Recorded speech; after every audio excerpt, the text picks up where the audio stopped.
And welcome to the program on this Wednesday, July 10th, 107:37 on this afternoon. And temperatures outside, well, I'm not entirely sure because I don't have the website pulled up. But I'll tell you here in just a second.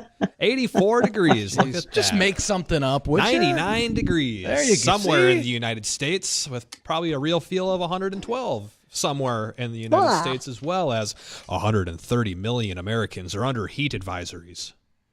Did you like that? Was that pretty good? Was that pretty good? Isn't that just... That was isn't my that dramatic just voice. Well, I forgot that it got Yeah, hot right. in the summer, so I'm glad that we have all these notifying alarms that 143 million Americans are experiencing notice excessive heat. They didn't do that back in, well, 2010? Yeah. 2015? I was going to say back in our day. 1942. Dean, that's because they didn't have time to tap it out on the stone tablet before they flashed it up This on is the screen good for you. point. Yep. Wow. Yep. And they'd have to, yeah. Right between the printing press and Well, the carrier pigeons. the pigeons. Yeah. I liked when you had Thank to God color for the those different four colored pigeons. ribbon on the pigeon to identify the importance of the message. You knew it was a big deal if it came in a black ribbon. So we went from that to. Go ahead, Bridget. Also, I was going to say it mattered what color the smoke was coming out of the chimney, but maybe that only pertains to Catholics. Yeah, that was just the Pope, I think. Maybe. I don't know. It was. Something about that. Now we have to worry about smoke coming out of the back ends of these jet airliners that are poisoning the atmosphere. What are they spraying Oh, no. upon us? Oh, no, skip that. I was going to bring Oh, up no, wildfires no. because right now, once again, poor Canada. Oh. An unexplained phenomenon. But when you see radar tracings, ground-based eyewitness reports, there's something going on here. Come on, Bridget. You got to admit, there's something going on here. You know who might be able to help us with this? Actually, I think I might. I've just checked out. I'll be back in the next segment. See you later, Bridget. Cover-ups, You know, corruption. John might be able to help us with this. John, think how can you know help the whole us? story? Think again. I bet John can help us. Dun, da, da, da, there he is. Tim is here, JJ. You say his name and he shall appear. Well, at least audibly. What's going on, John? So, newsflash. 135 Temperatures are million. approaching the threshold of naked delivery driver days. Ah, we don't want that. Well, Please no. well. no. Let's not get ahead of ourselves here. Have you seen John? Have you Why met does it John? he didn't say it was him. Well, who are you I referring? didn't say it could anything be about like- me. There is far more physically fit specimens out there, ladies. See? There so we go. you know there are Chippendale grade delivery drivers. Just saying. Are they found in Vegas or Fargo? They're everywhere. I'm more Oh, like the word. Louis Anderson type. Huh, very interesting. You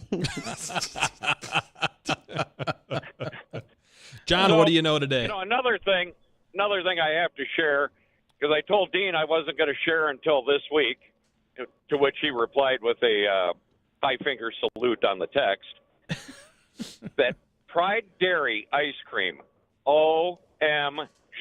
Oh, did you finally get some? Friggin' phenomenal. I wasn't. Phenomenal. We I weren't lying. told you. We weren't lying. Isn't that's, it? That's the good stuff. Well, I never doubted your word. I just had to find it cash-wise. Yes, Cashwise has Fargo it. has it. Yep. Well, so which one did you Hornbach. have? It's a little. I didn't find it at Hornbacher's. I guess I didn't think to look. I had to go to their website, and it said Cashwise, but it didn't say anything about Hornbacher's, so I don't know. Okay. I'll look next time. What I'll give you an flavor update. or Yes, I am. flavors? I'm running low anyway, so I need to go get some. Right on. So I did get the Juneberry. Oh, wonderful. Yep. Absolutely wonderful. And I got the butter brickle. Oh, we didn't have butter brickle. We haven't tried that one. Nope. Yeah, I'll tell you, Elton So- the cat, he flipped out over the butter brickle. I think that is his new favorite. It has taken the place of the Blue Bunny butter pecan, which used to be his favorite. And that's hard to do. That butter Well, pecan's and I'm good. telling you, people think cats aren't bright. Oh no, Some. Elton can recognize that container coming out of the freezer, and he is glued to me like a fly on a tar strip as soon as that container So- comes out of the fridge. To back up what John is saying, there is currently Juneberry ice cream, Pride Dairy ice cream in my freezer. I truly am enjoying that tremendously. But Dean and Justin, if y'all walk just down the hall, Oh, yeah, it's to there. the break room, I already had some for I dessert. brought- You got the rest of the segment? yeah, I brought some in on Monday, and Right on. I was very basic. I just brought you vanilla, Hey, chocolate, and strawberry, but I think you'll still be delighted. Ooh, I was just going to mention to Bridgette- John and our listeners that if you haven't had Pride Dairy's world-renowned, famous, authentic vanilla, you ain't ever had vanilla ice cream before. I haven't tried the vanilla yet. So good. Yeah. Now, is that God, the it's so legendary good. vanilla? It is legendary I saw? vanilla. Mhm. Okay. And So, it's not Bridgette, legendary get your just to notepad out. slap on there for nothing. It is indeed legendary vanilla. So, Bridget, get your notepad Yes. out because I want you to research this because we're talking about Ready. the heat. And actually, right now, I'm driving down the road in air-conditioned comfort, trying to keep my truck from derating thanks to the federal government and this diesel exhaust fluid garbage. And I would like to know, because I can tell you it is adding to our costs as shipping companies, the increased maintenance and garbage that goes along with the failures with this system. And I want to know how it's affecting the farming community, as Oh. far as Oh, yeah. the tractors and combines and whatnot. I'd like to see if you could round up somebody and maybe set us all straight so we know where our increases at the grocery store are coming from. Oh, I think that's fair. And you're right. Those added costs going on to equipment has not slowed down what those added costs or what that looks Well, like yeah, when you get 'cause- to the grocery store. Because this is a It- different it- truck it- I'm using right now, and mine is down because of the filtration system. And my understanding is the cost to replace that one part of the system is in the neighborhood of about $6,000, not counting the labor. Yeah. Now take that. Now take that, and an average truck puts 100,000 miles a year.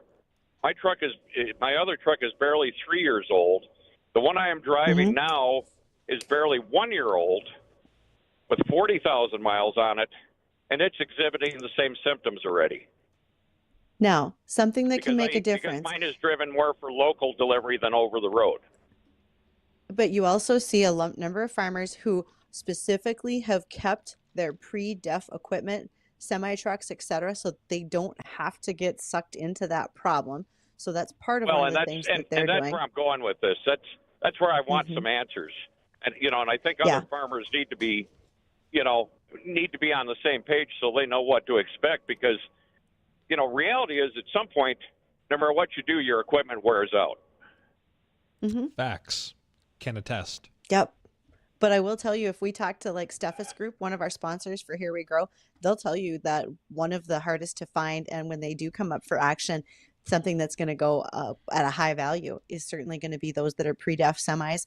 And when it comes to farm equipment, there's a loophole. So like John Deere's new tractor, it's over 800 horsepower, but because big it's boy. larger than like 780, it's larger than like 780 horsepower, they don't have to have def on that. So it's a crazy little system that's out there, but Nice little loophole. you do have some good points, John, about Well, but what that that- adds to for but- expense and maintenance. Right. But that tractor's not going to benefit the family farmer because he's not going to have the acreage to utilize 780 horsepower. Well, and I'm not even going to say average farmer, but I am going to say that's not going to benefit the smaller size farmers. If you are farming like Yeah. Saskatchewan, Western North Dakota, Western South Dakota, even here in the Valley, if you've got enough acres to do that, that's great. But let's go to the traditional Midwestern states where farm size is much smaller as well as field size. And you're right, that 9RX is not going to fit. You as know far as the who equipment is size. going to have that new tractor? You? Me in my new farming simulator game, and I'm going to have little rice paddies that I'm planting because that's the new crop they added to Farm Sim 25. Very nice. Well, all sorts Wow. of tractors, all decked out. It's going to be a lot of fun. So- John, appreciate the so phone thanks- call. I Thanks gotta for go. calling. Yeah. Have Thank a great you. day. You as well. Thanks.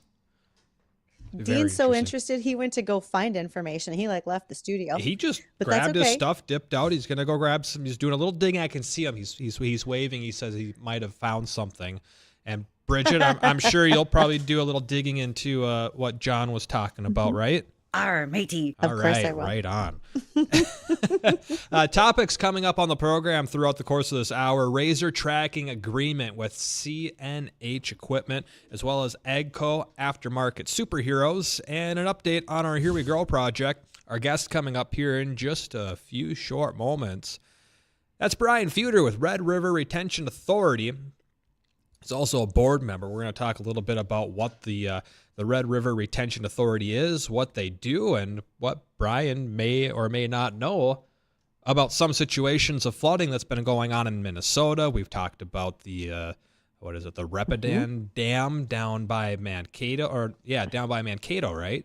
That had all the water rip around it. There was another dam that the water was overflowing the top, and even the dam up in northeastern Minnesota that almost hit that critical stage, which would have been a very bad situation had that dam went. But we're going to be asking Brian all sorts of questions about water retention, what we need to know, what we need to do, what we need to improve. And if you have any questions for Brian or us, feel free to call us on the Red Wing Shoe line. That's 701-293-9000. I got 4 open lines right now. We'll get you queued up, take you after the break in about 4 minutes. You can always shoot us emails, weather-or-ag@flagfamily.com. And again, that phone number is 701-293-9000. Stay tuned. We'll be right back.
Oh, welcome back. And I really like that the storm cloud played, the lightning and thunder, right when we said Justin Storm's name. Justin Storm, meteorology extraordinaire.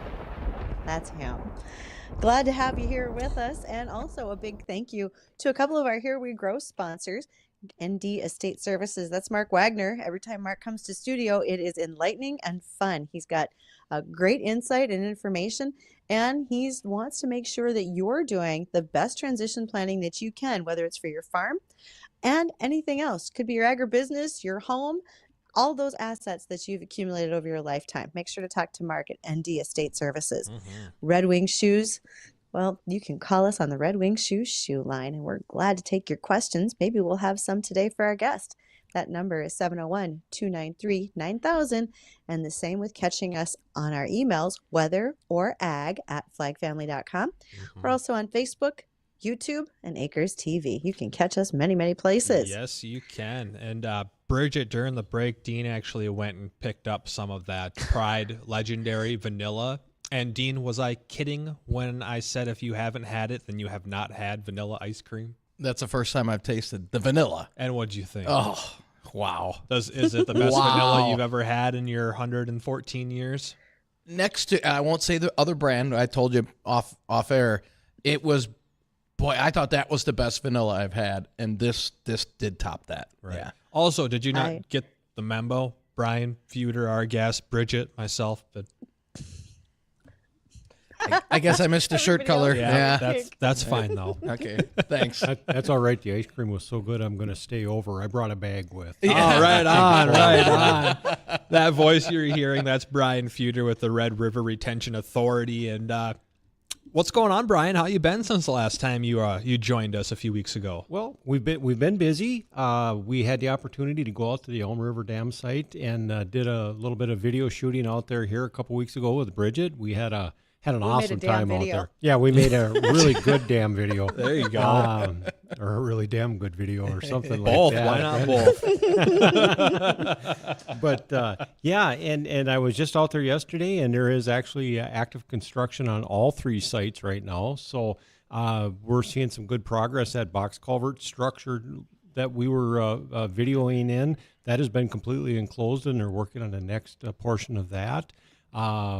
The Augusted Dam, where we drove across the very narrow area over the top of the outlet structure, where Bridgette got a little nervous in my Jeep. That's been. I will tell you, Brian is a damn risk taker. He'll do it. Yeah, watch out.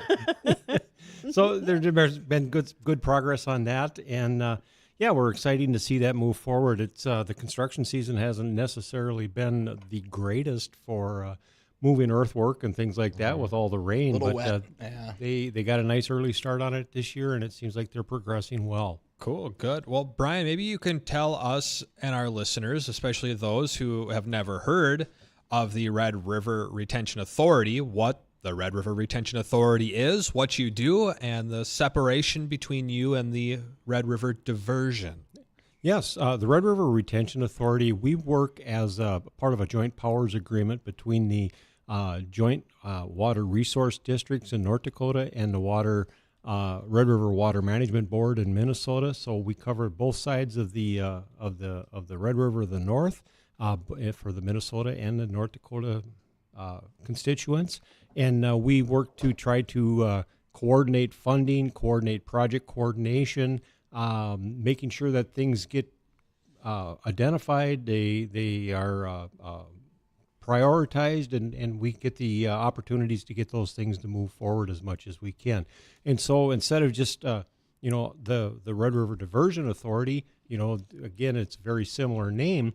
They're working specifically with the diversion right here in the Fargo-Moorhead area, whereas with the Red River Retention Authority, we will look at our mission of being to reduce mainstream and tributary peak flood flows by 20%. So we cover the entire basin from the South Dakota border to the Manitoba border.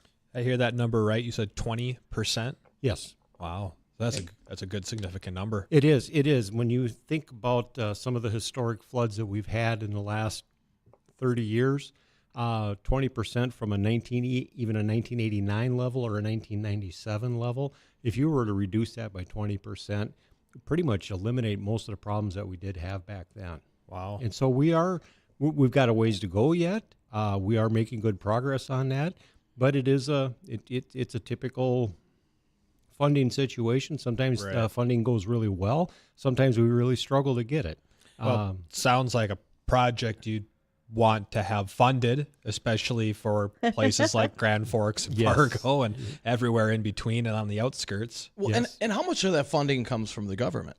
You know, a good fair share of it does, because we're talking, $10, $15 million projects sometimes on more of maybe an average level. And so we do rely on the NRCS to fund a portion of that. Then we also look at the states to help fund portions of that. It's all a cost share, and so there's certain percentages there. Then we look at, on the North Dakota side, the Red River Joint Board to fund a portion of that, or the Minnesota Red River Water Management Board to fund that, and then the local watershed or water resource districts to fund the rest of it. So, a lot of times we're looking at somewhere around that 65% that we're looking for from the government, from the federal government, to help get these projects moving, and then we have to kind of whittle it down. In the long run, it's all taxpayer dollars, and so if you want to say, are we relying on the government to pay for this? No, we're relying on the taxpayers to pay for it, but we're relying on the government to appropriate those funds so that we can do the projects that we need to. I see. And I mean, we were talking earlier about the flooding they had down in Iowa, South Dakota, and Minnesota. Are they not prepared, or is their infrastructure not prepared for it? Or well, looking at was it Readel Dam? Yeah, something Yep, like that. something like that. Thank goodness those dams are not in the Red River Basin, because then we don't have to worry about them. But I mean, it is our neighbors. But you look at that Readel Dam in Mankato. That was built in the 1900s as a hydroelectric facility, and so that's the purpose of that dam wasn't for flood control, but for power generation. And so that's a very large concrete structure. And, what gave way wasn't the structure itself. It was the earthen material around it. And that has brought up a heightened awareness of some of the projects that we've got going right now that we're trying to get dam rehabilitation projects moving. And right now, there was a number of what we call small watershed dams built in North Dakota through the PL 566 program. And most of these, there was actually 50 PL 566 dams built in the state of North Dakota. 42 of those dams are in the Red River Basin. And out of those 42 dams, 33 of them were built prior to 1974. So that puts them in it at that 50-year and over. And now it's time to rehabilitate them. That was their design life. And so most of them, a lot of these have exceeded their design life. And so now it's time to go back in and rehabilitate them. And that costs us an awful lot of money to go in and rebuild something. Right. And so we're trying to rebuild plus add more. So it's really kind of it's a difficult situation to be in sometimes.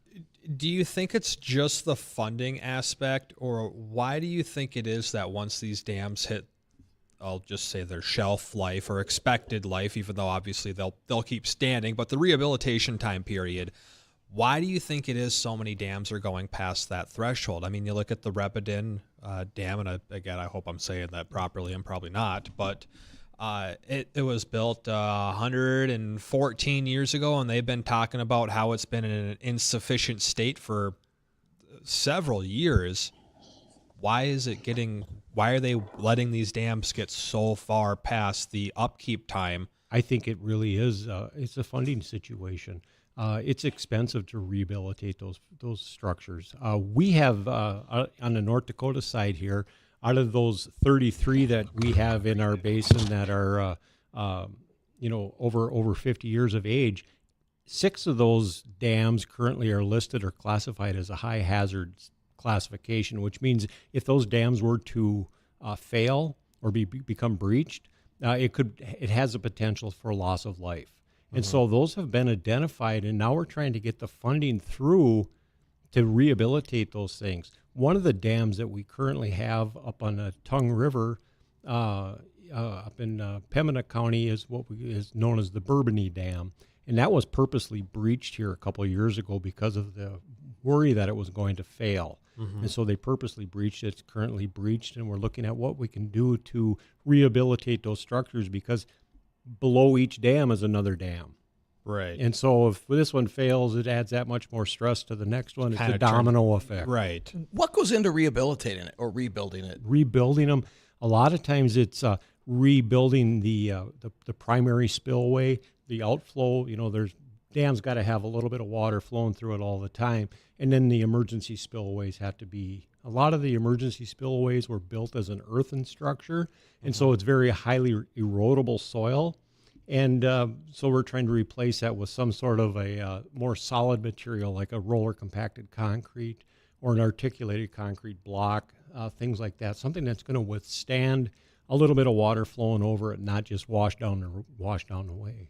It's really interesting. Do we have any of those dams nearby Clay, Cass County, in our immediate listening area that maybe folks didn't know about? Well, the Elm River dams are all three of those are rehabilitation projects. So those are the ones that are probably closest to the Fargo-Moorhead area that we have right now, and they're being taken care of. They are being taken care of. As we go further north, because of the Red River Basin and the water runs north, we're on the upstream side of things, and so it's the further north we go, the worse the situations get. More water flows into the Red River as you go further north, and so there's a lot more dams on the northern end of the valley than there is on the southern end of the valley. Very interesting. Well, if you have a question you want to ask Brian, feel free to give us a call, 701-293-9000. Brian is with the Red River Retention Authority, and we'll continue this conversation here after bottom of the hour news, so stay tuned. We'll be right back.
Oh, it's hard to open the show when you have a bowl full of ice cream. So Dean stormed out of the studio to get vanilla, so I dashed to the kitchen since I'm home today, and I got my Juneberry ice cream right here, and it matches our shirts.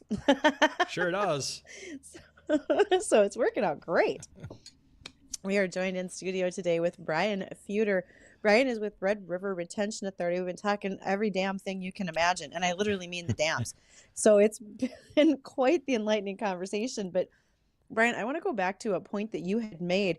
We're doing these rehabilitation projects, et cetera, because our structures aren't necessarily new. Do you have any stats on the age of some of the projects that you're working on, how old they are, which would explain why we're having to do these updates to them? Well, most of these PL 566 dams that we talk about, the 50 of them located throughout the state of North Dakota, most of them were built in the 50s and 60s.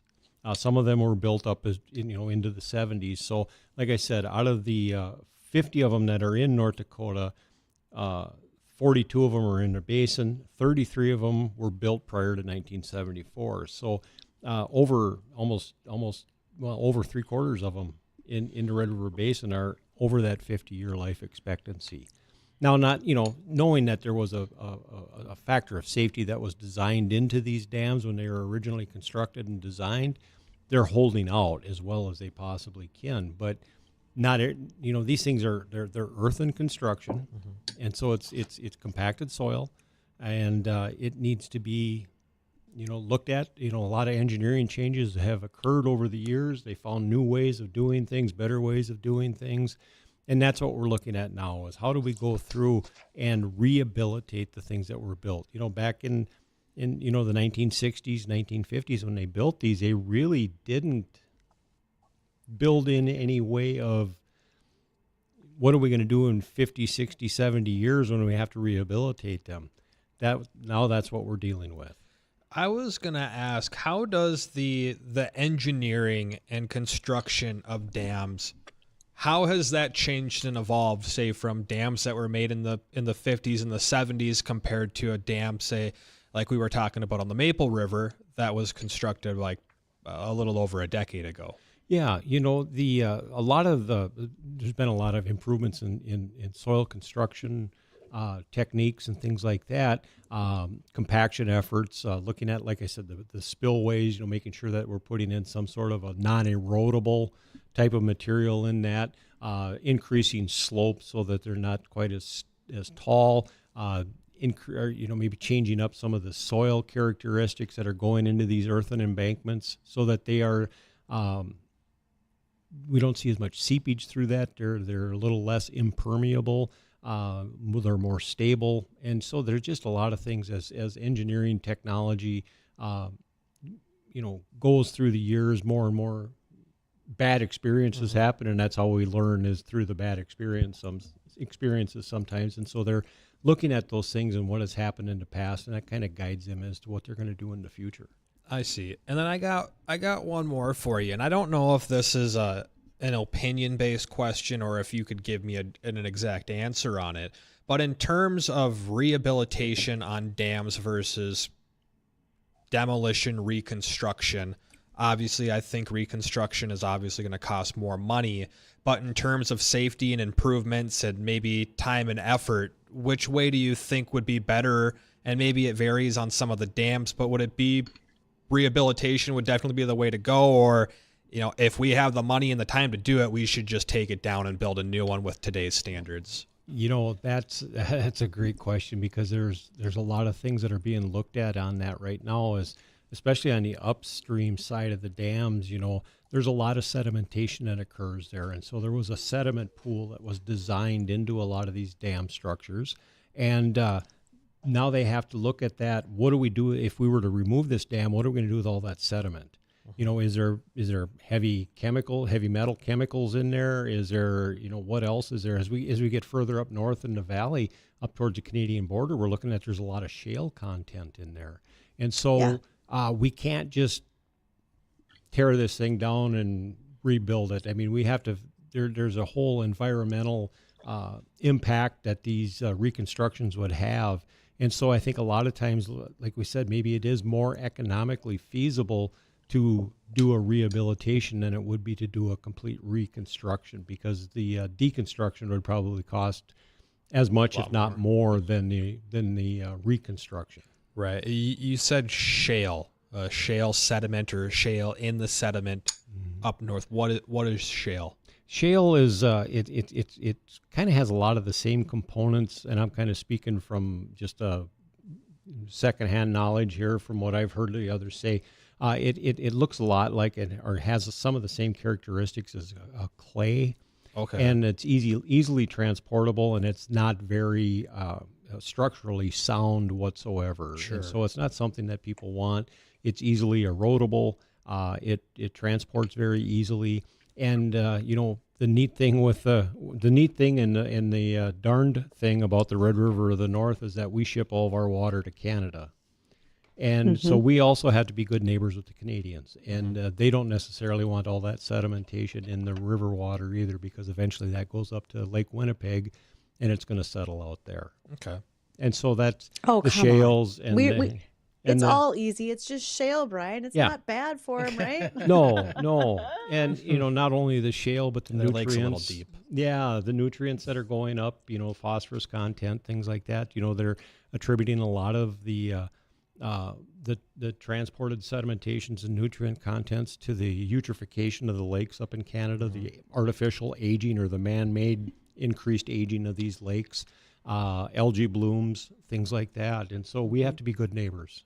And we have to take all that into consideration. It's not just a matter of saying, well, I'm going to get the backhoe out there and build a dam or fix a dam or anything like that. There's a permitting process and a lot of study that has to go into that. So, Brian, you have a conference coming up at the end of the month on July 31st. And my intention, unless something major changes, I intend to be there that morning. Tell us about that. That's July 31st, and it's going to be in East Grand Forks, but there's a whole lot more details to your agenda.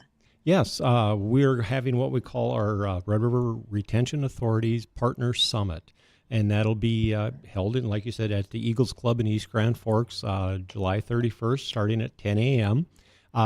We are going to have updates from our close partners. The Red River Basin Commission will make a presentation. The Red River Joint Water Resource Districts here in North Dakota will be making a presentation on their projects. The Red River Water Management Board in Minnesota will make a presentation. Red River Retention Authority, of course, will say a little bit. And then we'll also have former Congressman Colin Peterson there to make a presentation and give a little discussion and conversation on the Farm Bill and some of the future things that we could be looking at here going down the road. And then then we'll have some lunch there during that dinner time break, and then we will be doing some facilitation to potentially look at working through some strategic planning to get us through the next 5 years. If we don't have a good goal to set and a goal to shoot for, how do we know if we're getting anywhere? So that's one of the things that we're looking forward to. And we would like to see a good crowd of people that are interested in flood mitigation, flood retention, flood damage reduction, and hear from the people so that we understand and that we are doing the things that are most necessary for those folks. Okay, but that begs the question, who should really be attending? You said those who are interested. So are we talking farmers, folks who live in town, anyone who just wants to give input? What's our criteria, or what is it, open door? It really is basically an open door. What we would like to have is a good representation from the counties, the county commissioners, the water boards, the water resource districts, the watershed districts, those types of things. We'll have some staff members and actual legislators. Some of our congressional delegation will be there, and we're hoping to have a good discussion and just really understand, are we going after the right things? Everything that we do costs money, and we don't want to just start coming up with wild ideas of how to spend other people's money. We want to make sure that we're doing what's needed, and the only way that we can find out is to hear from the people themselves. Oh, don't worry. if there's some way to spend somebody else's money, I will make a list and I will bring that, and I'll be glad to help you in any way that I can to spend somebody else's money, Brian. That's what I'm here for. It's like that's like the best part, spending someone else's money. Yeah, bring some of that Juneberry ice cream too. Oh, and the maple Oh, nuts. look, I would, but the bowl is empty, kids. Holy I mean, moly. thanks so much. Boy, that didn't take her long. Bridgette, that's been like 6 Wow. minutes. I don't have a lot of skills, but eating is one of them. I'm good at it. All right, Brian, I got Brian, a couple lightning round Yep, go ahead. questions for you. For those that are just joining us, missed the first half or most of our conversation. Again, what is the Red River Retention Authority and its importance or significance? The Red River Retention Authority was developed through a joint powers agreement through the Red River Joint Water Resource District, which is a conglomeration or an association of the watershed districts in North Dakota, and through the joint power agreement with the Red River Water Management Board, which is the water resource or the watershed districts in Minnesota. And so we work with the counties and the water resource districts on both the Minnesota and North Dakota side with the intention of reducing peak flow and tributary flood flows by 20% through flood reduction. See, and we've seen what happened down in Mankato with the Rapidan Dam. We've seen what's happened in South Dakota, Iowa, what almost happened in northeast Minnesota near Duluth with that dam. How can we keep on top of our dams, make sure that we're getting, the additional attention or funding that's needed, so we don't have to worry about something to some scale, what happened in Minnesota happening here in our basin and the Minnesota, North Dakota side of the river? Right. And it's really having that awareness and that general knowledge of what flood retention is, how it works. And of course, like the Rapidan Dam, that's an on-stream structure.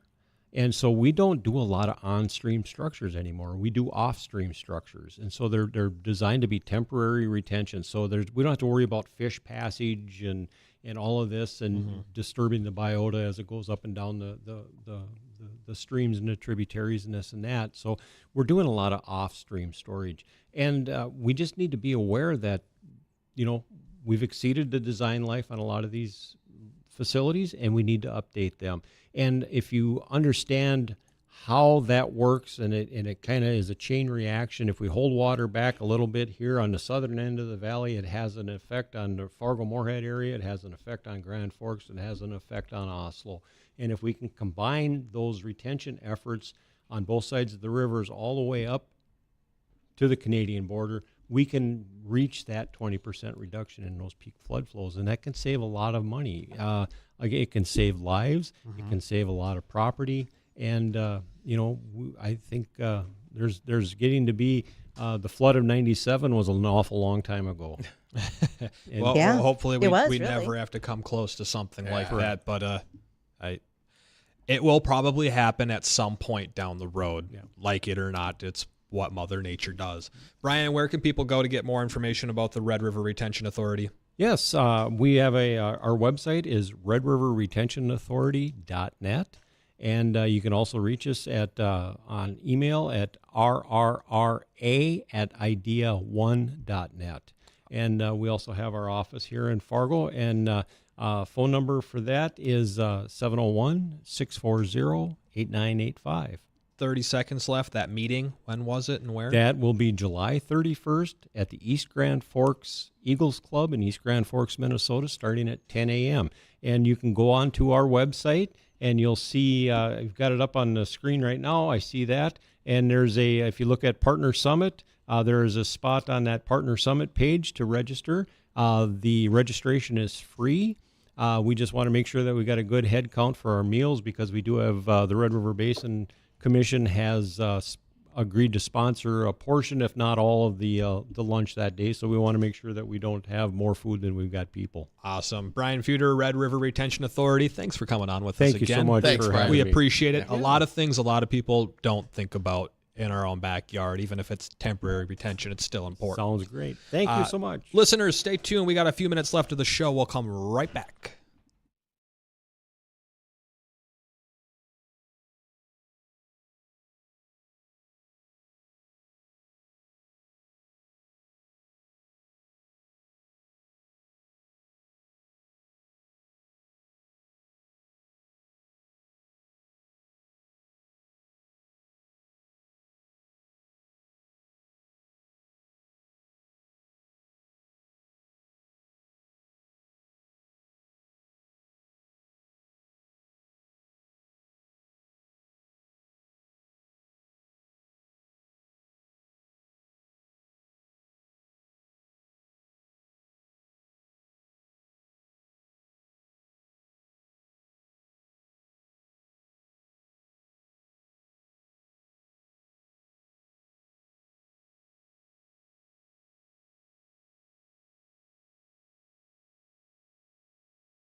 Yeah, welcome back to the program. Thanks for rejoining us. Pretty good damn interview, if I say so myself. That was very interesting. How much of that did you know? Not that much. How much of that that you knew about did you really even think I don't think a about? lot of people realize how important it is, and you know how the funding is. I mean, those structures are so old. You and got a 90 or 80-year-old dam, and maybe it doesn't hold water all the time, but man, those times it's holding water, you probably don't want it to go. No.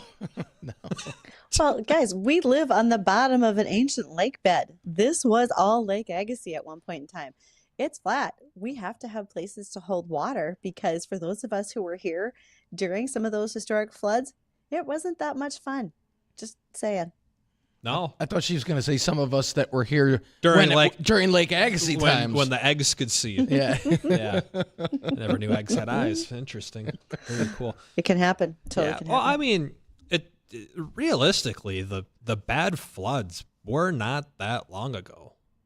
What No. is it? 23 years ago? Is that when it was? Is that 97? Well, 97 would No, be a little longer 94. than that, son. So, when you start to look at Do you the know how to flood math? situations that we've had, 97? Mhm. 27 years ago, right? Yeah. Yeah. there we go.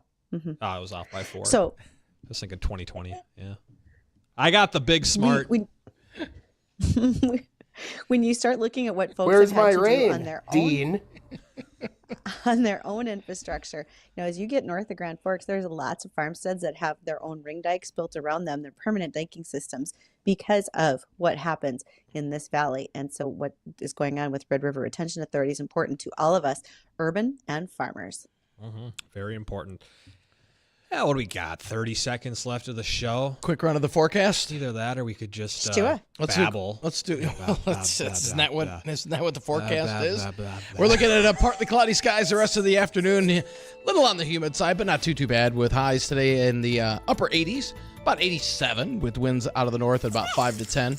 Winds turn to the south tonight, 62, and a little bit hotter and breezy tomorrow. 88 tomorrow, and then 90 or warmer Friday, Saturday, and Sunday, with a day-to-day chance of nighttime storms Friday night, Saturday night, and Sunday night. So there you got it. There you go. Summer is here. That's the show. We're back tomorrow, maybe. Jay Thomas show's next. Adios.